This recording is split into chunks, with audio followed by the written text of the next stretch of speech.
അവളുടെ ഒരു പട്ടാഴി മാധവൻ. കേട്ടോളെ, നീ പഠിച്ചോ പഠിപ്പിച്ചൊക്കെ ഇന്നത്തോടെ മതി. എന്നെ ഒന്ന് വിട്, ഞാൻ വരുന്നില്ല. എനിക്ക് കല്യാണം വേണ്ട. ഞങ്ങൾ അറിയാതെ എന്ന് മുതലാ നിനക്ക് മാധവൻ ഉണ്ടായത്?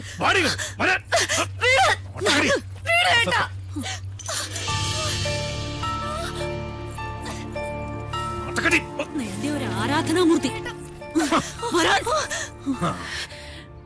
അച്ഛാ, ഞാൻ മിണ്ടരുത്. നീ ഏത് നമ്പൂരിയുടെ ഭാര്യയാകണമെന്ന് ഞാൻ തീരുമാനിച്ചിട്ടുണ്ട്. അതല്ലാതെ ഏത് കാമദേവൻ വന്ന് എന്റെ കാൽ കീഴി കിഴിവെച്ച് സാഷ്ടാംഗം പ്രണമിച്ചാലും വിട്ടുകൊടുക്കില്ല കുത്തൻ. ഈ ടീച്ചറിനെ തിരിച്ചു വരില്ല എന്ന് പറഞ്ഞേക്ക്. തടയാൻ ധൈര്യം ഉണ്ടെങ്കിൽ വരാൻ പറ പട്ടാഴി മാധവനോട്. Hello sir.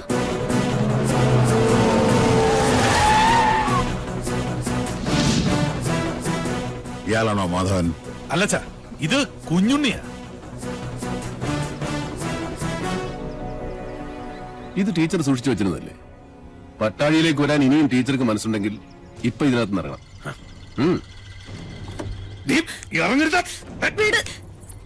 ധൈര്യമായിട്ട് വന്ന് കയറ്. കുഞ്ഞുണ്ണി കൊണ്ടുപോകും ടീച്ചറെ. ഒരുത്തരും നമ്മളെ തടയില്ല. നീ ഇവിടെ കൊണ്ടുപോകുന്നൊന്ന് കാണട്ടെ. ഈ കൂത്ത് നിന്റെ അമ്മയുടെ കൂത്തമ്പലത്തിൽ വെച്ചാൽ മതിടാ മണിയൻകൊട്ട പോത്തെ. അവനവന്റെ പ്രായത്തിനും ആരോഗ്യത്തിനും ചേരുന്ന അലർച്ച മതി. ഇനി അലറിയാൽ മൂത്ത് നരച്ചെന്നൊന്നും ഞാൻ നോക്കൂല. അടിച്ച് മടക്കി പോത്തുണ്ടി ഡാമിൽ എറിയും. വാസോ, അടിച്ച് കൊല്ലണ കണ്ടേ. എന്താടാ?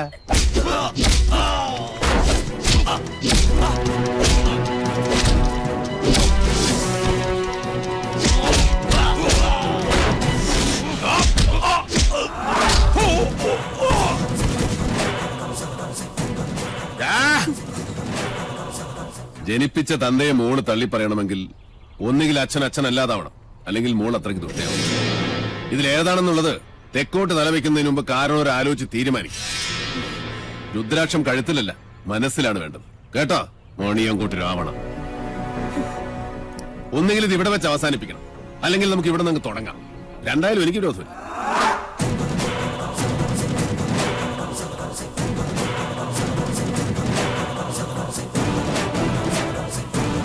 അയ്യോ,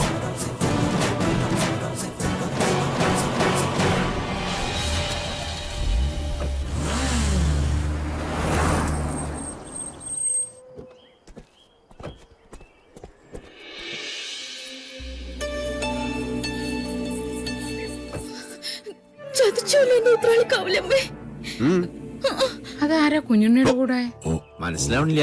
അതാണ് ആത്തേമ്മ. ചെന്ന് വേഗം പെർഫോമൻസ് തുടങ്ങിക്കോ. ആരാണാവോ? അമ്മേ. ഹായ്, എന്താ കുട്ടി ഏതാ? അമ്മ എന്നെ ശപിക്കരുത്. പാർവതി, ഈ കുട്ടി ഏതാ? എനിക്കറിയില്ല, ഞാൻ കണ്ടിട്ടില്ല. ഈ കാണാലോ, അമ്മയ്ക്കും ചിറ്റശിക്കും ഇനി കണ്ണ് നിറയെ കാണാം. ഇത് മിത്ര നമ്പൂതിരി, നമ്മുടെ ഇവിടുത്തെ സംസ്കൃത കോളേജിലെ ടീച്ചറാ. പഠിച്ചത് ഇവിടെ തന്നെ. ആദ്യമേടെ അനുഗ്രഹം വാങ്ങിക്കാൻ വന്നതായിരിക്കും. നന്നായി വരൂ കേട്ടോ. ഏതാ ഇല്ലം? അത് മണിയാമ്പള്ളി. മണിയാമ്പള്ളി മണിയാമ്പള്ളി കേട്ടിട്ടില്ലേ? മണിയാമ്പള്ളി ഇല്ലം കേട്ടിട്ടില്ലേ? മണിയാമ്പള്ളി ഇല്ല. ഇപ്പൊ കേട്ടല്ലോ. ഇനി മനസ്സ് തുറന്നങ്ങോട്ട് അനുഗ്രഹിക്കുക. എന്നിട്ട് അമ്മയുടെ അരയിലിരിക്കുന്ന ആ താക്കോൽക്കൂട്ട് എടുത്ത് ടീച്ചറെ ഏൽപ്പിക്കുക. ഈ നിൽക്കുന്നതേ അമ്മയുടെ പുത്രവധുവാ. എന്താ? ബോംബ് പൊട്ടി. ഇനി മുതൽ ടീച്ചറാ ഇവിടുത്തെ ആത്തേമ്മ. ശിവ ശിവ, എന്തായി കാണുന്നത്? എടാ, എന്ത് തോന്നിയാസം കേട്ടാന്നായോ നിനക്ക്? കിരാവൻ ഇല്ലത്തിന്റെ അന്തസ് കെടുത്തിയില്ലോ നീ. ഞാൻ കിരാതനും കാട്ടാളിനും ഒക്കെയാ, സമ്മതിച്ചു. പക്ഷേ ഇതെന്റെ വധുവല്ല. പിന്നെ ഇത് അമ്മയുടെ മൂത്ത മകന്റെ വേളിയാ. പ്രൊഫസർ പട്ടാഴി മാധവൻ നമ്പൂതിരിയുടെ സഹധർമ്മിണി. എന്താ ആർക്കൊന്നും മനസ്സിലായില്ലേ? ശിവ ശിവ ചോദിച്ചു നോക്കൂ. ഇവൻ പറയണതൊക്കെ നേരാ? അതെ. മാധവ മാധവ കേശവ. വൈകിപ്പോയി. ഇനി വിചാരണ വിളിച്ചോദ്യമൊന്നും വേണ്ട. വേണം. അവന്റെ മനസ്സറിയണോ എനിക്ക്? അറിഞ്ഞു. ദുരഭിമാനം വാതുറക്കില്ല, പക്ഷെ വാത്സല്യം മനസ്സ് തുറക്കും. കുഞ്ഞുണ്ണിക്ക് അത് കേൾക്കാം. അതേ കുഞ്ഞുണ്ണി കേൾക്കൂ. ഈശ്വര, പാർവതി ഒന്ന് കിടക്കണം. അയ്യോ അയ്യോ, ആത്തേമ്മ. ഉത്തരം മുട്ടുമ്പോ അമ്മയ്ക്ക് സ്ഥിരമായിട്ടുണ്ടാകുന്ന ഒരു ബോധക്ഷയാ. അതിന് മരുന്നില്ല. ടീച്ചർ മുകളിലേക്ക് വെക്കുള്ളൂ. പാണിഗ്രഹണ മന്ത്രം ചൊല്ലി ഒരാൾ മാളികപ്പുറത്ത് കാത്തിരിപ്പുണ്ട്. കുറച്ച് ദിവസമായി. പിന്നെ ഈ സ്നേഹം എന്ന് പറയുന്നത് ഒരു അനുഭൂതിയാ, തരുന്നയാൾക്കും കിട്ടുന്നയാൾക്കും.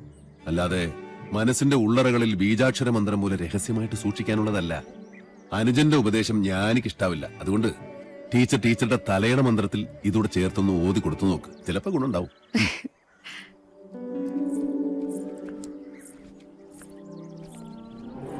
നളി, പൊയ്ക്കോ.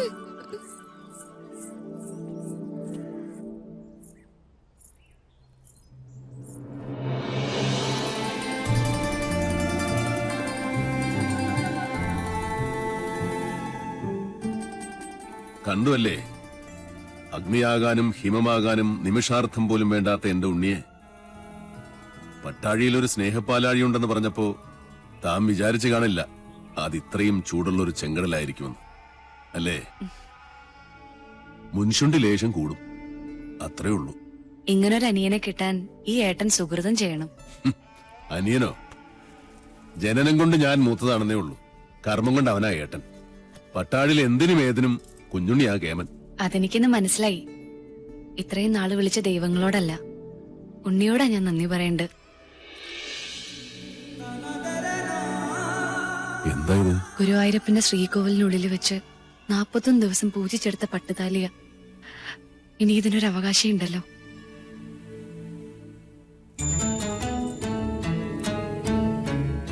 എന്താ ഇയാൾ ഉദ്ദേശിക്കണേ?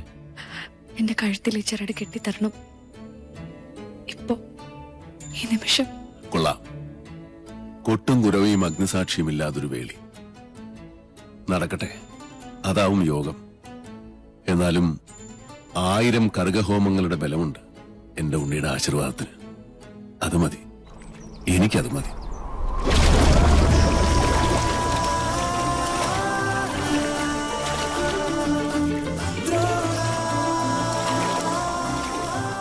ചെമ്പറയിലേക്ക് പോവാൻ തന്നെ തീരുമാനിച്ചോ?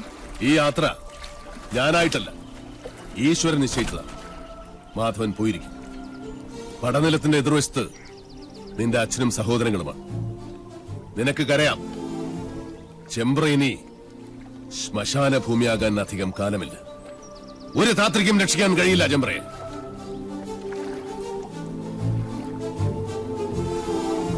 പോസ്റ്റ്മോർട്ടം റിപ്പോർട്ട് കിട്ടി. കുളത്തിൽ കിടന്ന് ശ്വാസം മുട്ടി മരിച്ചെന്നാണ് റിപ്പോർട്ട്. നെല്ലൂർ മന വിൽക്കാനൊരു നീക്കമുണ്ടെന്നറിഞ്ഞു. മന പൊളിച്ചു മാറ്റാനേ പ്ലാൻ. ഒരു ഗ്രഹം ഭൂമിക്ക് മുകളിൽ നിൽക്കണോ വേണ്ടോ എന്ന് തീരുമാനിക്കുന്നത് മനുഷ്യനല്ല, അതിന്റെ കണക്കും ഈശ്വരന്റെ കയ്യിലാണ്.